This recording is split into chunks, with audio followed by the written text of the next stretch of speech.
Michael and his wife are moving in with their 7 grandkids.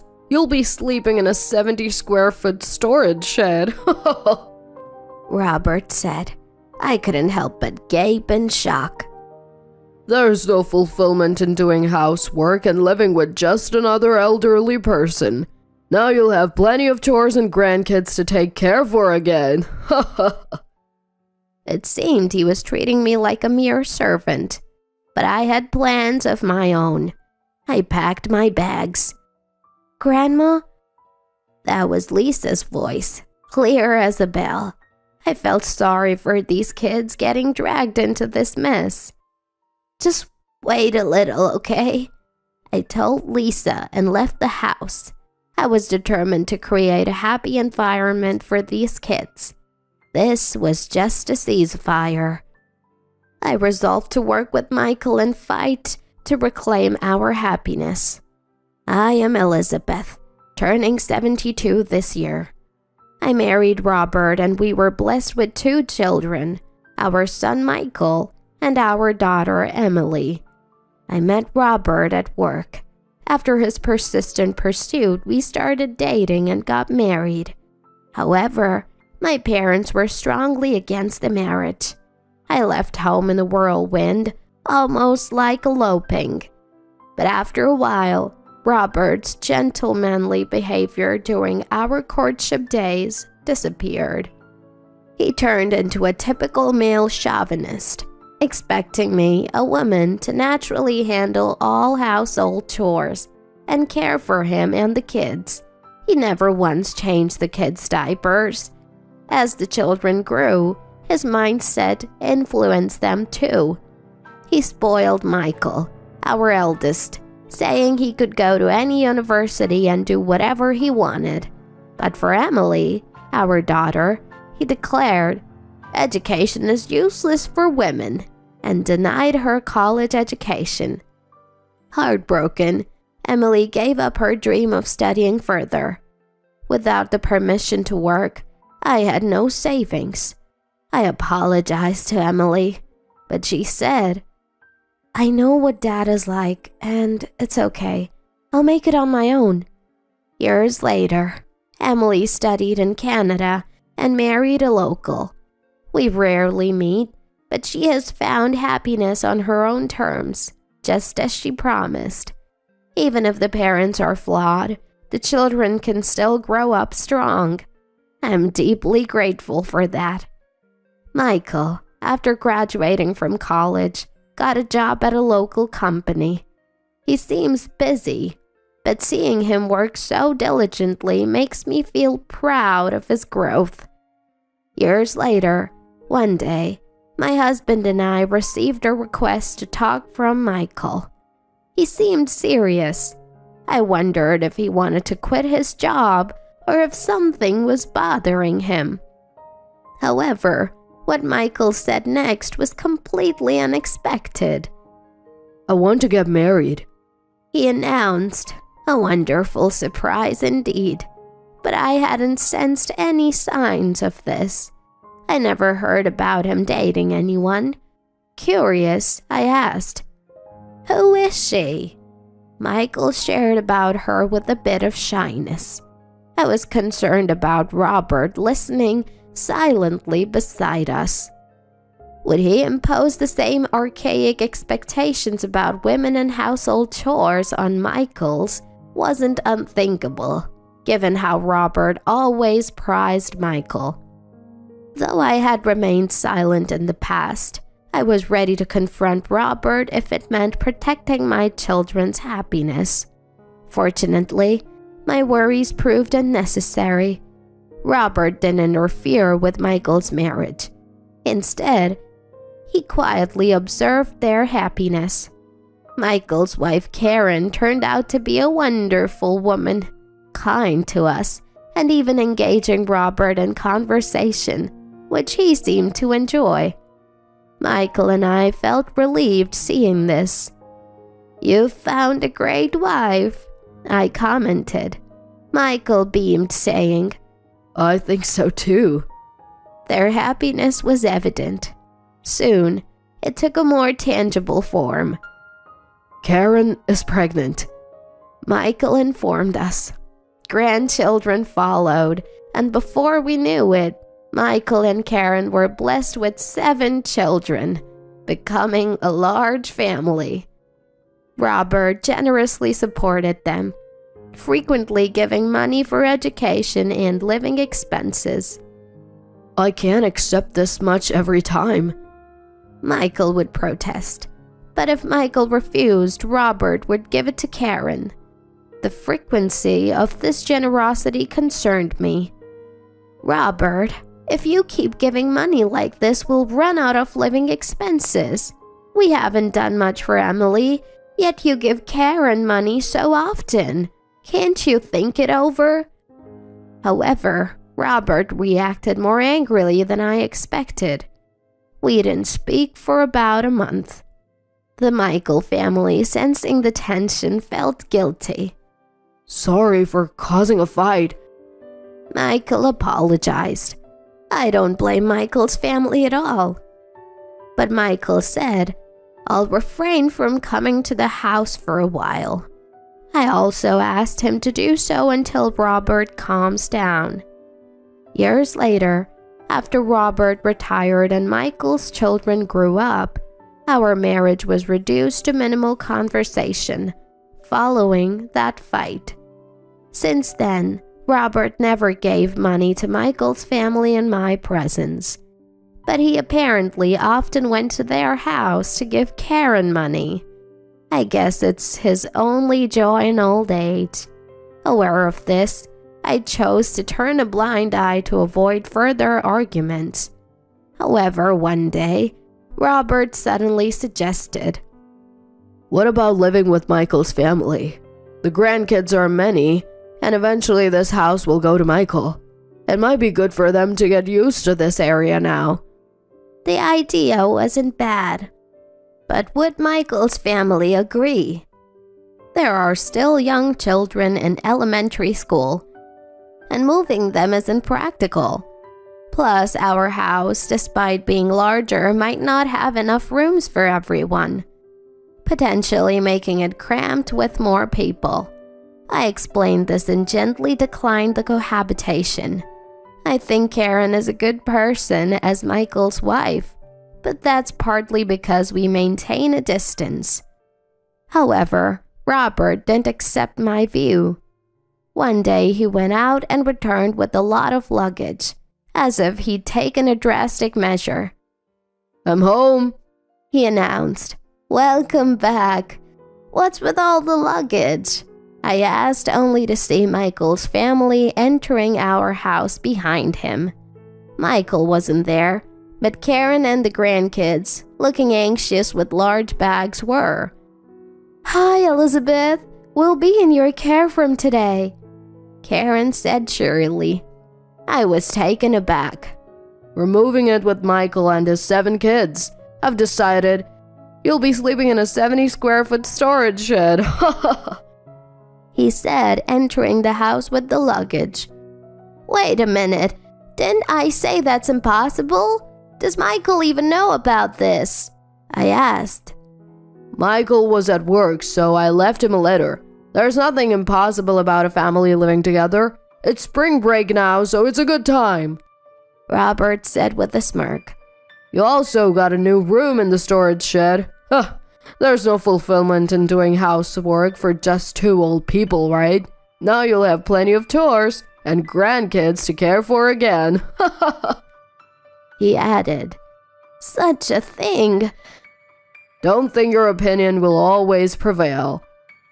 I stood there, dumbfounded. But what shocked me more than Robert's usual selfish behavior was Karen's reaction. I had always thought of her as a nice person, Michael's wife, but she just chuckled at my dismay. Looks like you'll be busy from now on, Elizabeth, she said. I bristled at her comment. Were they both treating me like a servant? I had my own plans. I left them there, buzzing with excitement, and silently went back to my room to pack my things. What are you doing? Robert asked. Since my opinion doesn't matter in this house, I'll be returning to my parents' home, I replied. What? Robert stood there, stunned. I vaguely heard him and Karen complaining, but it all sounded like noise to me. But just as I was about to leave the house, "Grandma?" I clearly heard Lisa's voice. The poor kids, caught up in all this. "Just wait a little," I told Lisa and left. That night, I got a call from Michael, who had just returned from work. Mom, are Karen and the kids with you? When I got home, I found a note saying they had moved to your place, but no one's home, and Karen isn't answering her phone. He sounded panicked. I calmed him. "They must be fine. Everyone's at the house, but I have left, so I don't know the current situation." Huh? I explained the situation in detail to Michael. I had refused to live together. However, to silence my objections, Robert brought everyone over without my consent, trying to force me into the shed and treat me like a servant. I couldn't stand it and left, but I was worried about the grandchildren. Surely, they too were brought over without having to understand the situation. I'd refuse to live together too. The kids didn't want to change schools, and I've seen enough of Dad to know living together would burden you, Mom. Michael said with a sigh. I need to convince Karen to understand and bring everyone back home. I nodded. I have an idea. Michael seemed interested. I shared my plan with him. You must be tired from work, but can you help me? Of course, he replied. Then I'll contact you again. Rest well for tonight. I informed Michael of this and ended the call. I set down my mobile phone and sighed. It looked like I was in for a busy time. As I pondered this, someone entered my room and spoke to me. Do you think the plan will work? Yes. Thank you for helping, Dad, I responded. The man smiled satisfactorily. He was my father, Joseph, a landlord of this area. I told you not to marry that man. Now you're back at this age. He chided. Well, you stopped saying that once Emily and Michael were born, I retorted, laughing together. I had left home almost like an elopement due to their strong opposition to my marriage. But after my children were born, I understood the value of parents. By then, I had to come to understand my parents' feelings of not liking Robert. I had secretly returned home once to introduce my children to them. My dad, initially angry at my return, quickly softened at the sight of his grandchildren. Come back whenever you're in trouble, he had said. Though we weren't close with our relatives, parents are always parents. Robert didn't know, but my parents had paid for Emily's study abroad. He thought he had funded it, but he only contributed 30%. He was a fool to think that the little amount covered it all. I decided to rely on my parents for this matter and returned to their house. It felt shameful to depend on my elderly parents, but I was ready to do anything to protect my children and grandchildren. They understood my feelings. Dad had a simple solution. Just kick them out. And so began my counterattack based on Dad's strategy. The next morning, I went to the office to get divorce papers and returned home. Robert, seeing me return, smirked. Did you spend the night outside? The shed would have been better. I ignored him and looked towards the kitchen, hearing water running. I thought Karen might be cleaning, but it was my granddaughter, Lisa, a primary school student.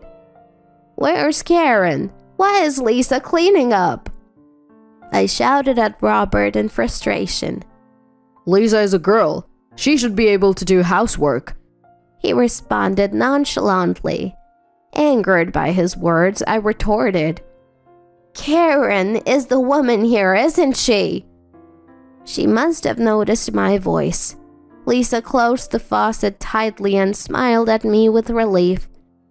"Welcome back, Grandma." "I am back. Sorry. Where's Karen?" "Mom's still sleeping." I was surprised again. Sleeping? It was already past 9 a.m. "Did you make breakfast, Lisa?" "No, Sarah did before she went to club activities, but it's always like this. I'm in charge of cleaning up." "I see. Good job." Although I praised her, I was shocked. What had Karen been doing all this time? Making the kids do all the housework while she did nothing. These doubts began to surface. "Where's Karen sleeping? I'll go wake her up." I asked Robert. Suddenly he became flustered. She's finally sleeping. It's cruel to wake her up. She's tired from being in a new house. Let her sleep today. Had he ever shown such consideration for me? I did want him to be kind to Michael's wife, but this seemed like pampering, not kindness. Ignoring Robert, I climbed the stairs to the second floor. "Karen, where are you?" I called out loudly. Then I heard a noise from our bedroom. With a bad feeling, I hesitantly opened the door. Karen emerged with disheveled hair. "Ah, Elizabeth, welcome back." Was she sleeping here? With Robert? My expression must have revealed my doubts. Karen awkwardly explained. "I couldn't sleep in my bed, so after Dad woke up, I borrowed his bed." It felt like an excuse. I had sometimes thought they were too close, not just friendly. Maybe I was foolish for never doubting them. I decided not to present the divorce papers I had brought. I realized there was something else I needed to do first. "So, what are you here for? Move your stuff to the shed." Robert, who had followed me, said in panic. "No, I came back to move my things out of the house, not to the shed," I said, taking my clothes and leaving the house. Lisa looked anxious as I left, but I couldn't do anything for her now. "Lisa, I'll be back," I assured her, pained by her obedient nod. After leaving the house, I immediately contacted Michael. I knew it might shock him. It could be a misunderstanding, but I couldn't keep silent. Michael seemed shocked over the phone, falling silent. It might be my misunderstanding, but if it's true, it's serious. We can't leave the kids in that house. Sarah, the eldest grandchild, is a middle school student. If she realized their relationship, it could deeply hurt her during these sensitive years. "Okay, let's gather evidence." Michael agreed. That night, after 11 p.m., I met up with Michael. He had contacted Karen. He told her to come home because it's far from work if she stays at her parents' house. But Karen refused. "Why doesn't Michael just commute from there? You can come home only on his days off." Karen and Robert must be thinking they'll have the night to themselves without Michael coming back. We contacted Sarah, the middle school student, and asked her to secretly open the house door for us. She complied, opening the door for us late at night while pretending to go to the bathroom. We entered the house and went into the shed Robert called my room. After everyone went to sleep past midnight, we heard footsteps from the living room to the bedroom upstairs. Michael and I looked at each other, waited for the bedroom door to close, and then quietly went upstairs. Standing outside the bedroom, we heard unmistakable sounds from inside. Staggering, I was supported by a pale-faced Michael. We decided and forcefully opened the bedroom door. "What?" "Wow! Karen and Robert, startled, hid under their blankets. Recording a video for evidence, Michael stood by as I said, "Do you realize what you're doing? Disgusting! Who should leave this house? Think about it." "Wait, it's not what it looks like," Karen protested from under the blankets. But Michael, with a cold expression, kept recording, saying nothing. "Stop the video!" Robert pleaded in panic, but Michael didn't respond, muttering, "Divorce. I won't think of you as dad anymore." His words were justified. I couldn't consider such people family anymore. Not wanting to wake the children with more noise, we decided that gathering evidence was enough for the night. Michael and I say to them, "Sorry to interrupt." "Continue, why don't you?" we said, leaving the bedroom. Michael sighed deeply, and all I could do was pat his back. The grandchildren were sound asleep in the living room. Neither of us could sleep, nor could we leave the kids and go back home. "You should go home and rest," I suggested, but Michael shook his head, watching the children sleep. The next day, I had Emily pick up the kids. She had hurried back from abroad after hearing from my father that I was kicked out. When she said she would take them to the amusement park, the kids were thrilled.